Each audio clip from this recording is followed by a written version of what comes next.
It feels so great to talk to Tim here. Every time I have a conversation with Tim, it goes all over the place. So, Tim, how are you doing today, Tim? Outstanding. Thank you so much, Rick. Yes, and it goes all over the place, but yet in a weird way, it still connects. It all connects together, comes It, back home. at the end, it all comes back to the okay, we've got a good point here. But it's just so exciting. When I mean by all over the place, it's just we got so many cool things to talk about. And it just my energy kind of like just goes all over the place. All right, so here we go. We got June 12th, right, coming up. That's the AI Revolution Conference. That's really exciting. This is worldwide now, right?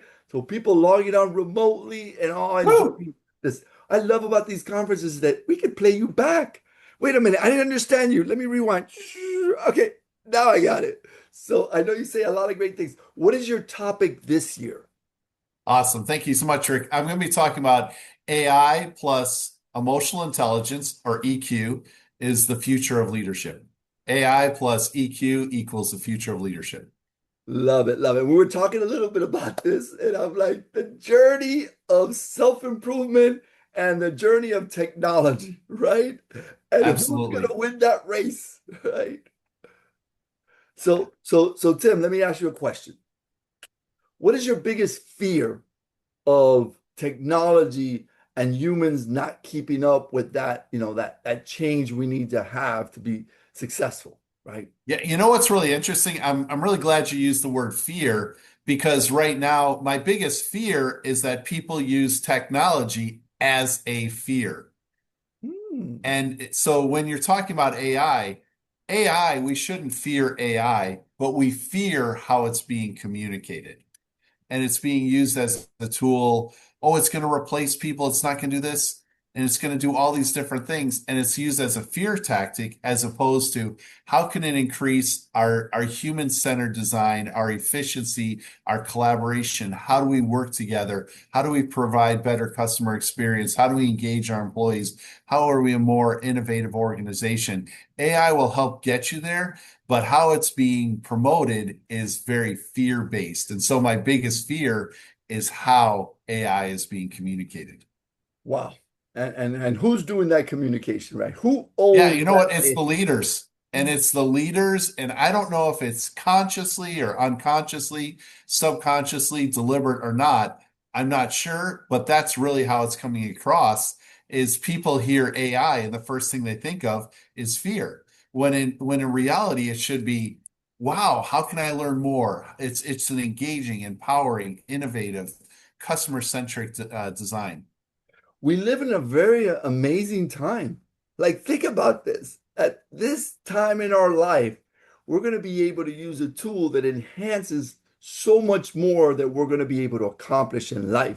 Like, I wake up in the morning and say, well, what am I going to be able to do today? And not just for myself, but for the world, right? So now these tools are going to allow us to do amazing things, but only if they keep that attitude you just mentioned, right? How does it positively impact us and what we do rather than, oh my God, it's gonna take over this section. Well, that's great. Let it take over that junky session that you do all the time, Right. the repetitiveness, right?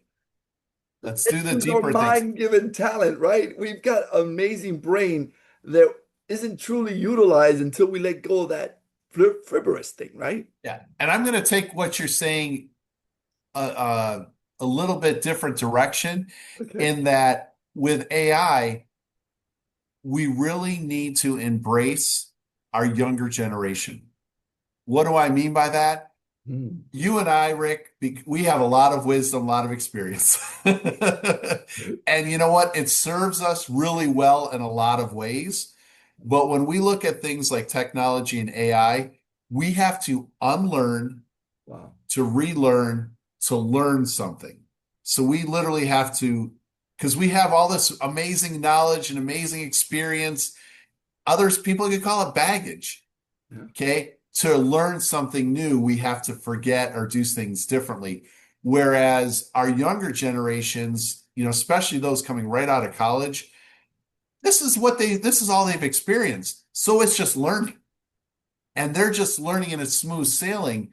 And they're like, why would you even think about doing it this way? Why would you even think about having this spreadsheet? This doesn't, why would you even, let's cut out all these steps and let's just go here.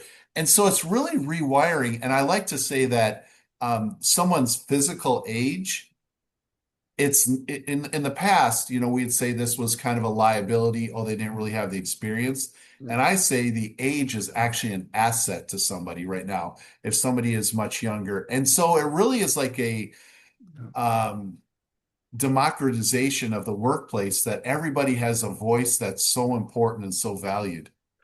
I told my audience, this is the inspiration I knew was going to happen. You see what I told you? Like, this is the experience. This is what you're going to get. So this is what you're going to get, guys. If you're there June 12th at the event, you're going to hear Tim kind of open up that floodgate. All right. So I need you to be there, though. Okay. I need you to participate. One of the things we've learned is that we can't tackle this on our own, right? This community we've been building is what we're looking for, right? How do we collaborate together? And let's learn together to figure this out. All right. So we need you there June 12th. All right. Any final words before we end? Be the change. One person can truly make a difference to be the change. There you go.